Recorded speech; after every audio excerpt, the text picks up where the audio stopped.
他像租金、权利金的减免，也扩大到航空业相关的产业。那针对主要的航空公司，我们也设立一个就是融资担保跟审查的小组，会用很快的时间就是单一窗口来提供服务。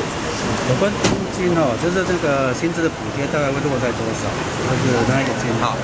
好，我们针对交通部相关的产业总共有大概26万人都是提供一个月1万块，3个月3万块的一个薪资的补助。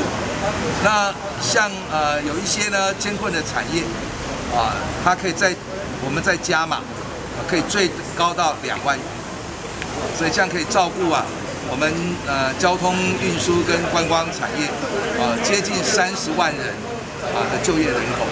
那这一波的冲击，我们除了纾困之外，也要稳住就业这也是一个很重要的目标。好，谢谢。